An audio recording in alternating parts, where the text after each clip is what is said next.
Okey, pelepasan kedua di kolam 3 dan kolam 4. Okey, ada lagi separuh yang tadi tu. Okey. Luncur terus.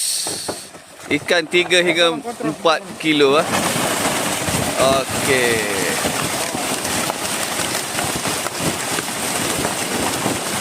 Naik atas.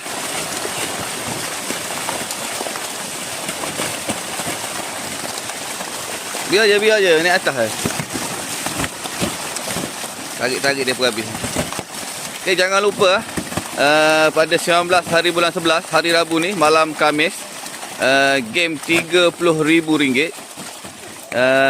330 ranking. Kita ada lubang RM300, ranking biasa RM250, 330 ranking campur dengan open kita ada 30 ranking.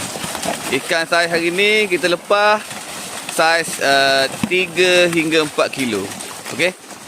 Kolam 1, 2, 3 dan 4 kita bagi semua dalam total 1,5 tan. Okey. Ni lori ni yang geng ni dia payah sikit.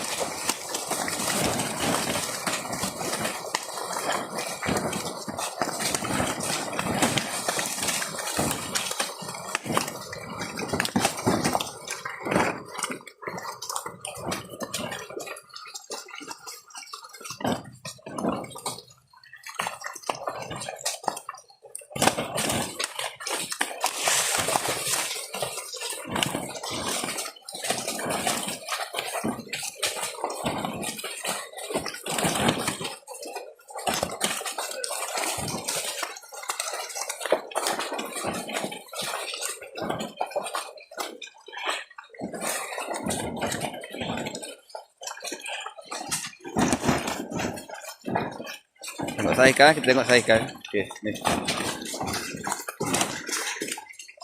Ni saiz.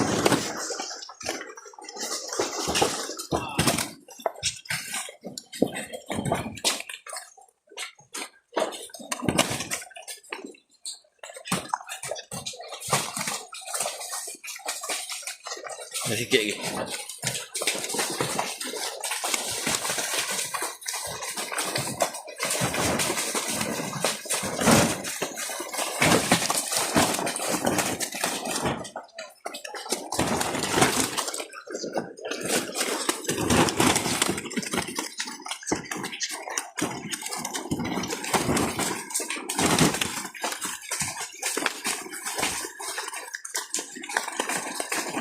Bakar. Biar bawah tu. Awak nak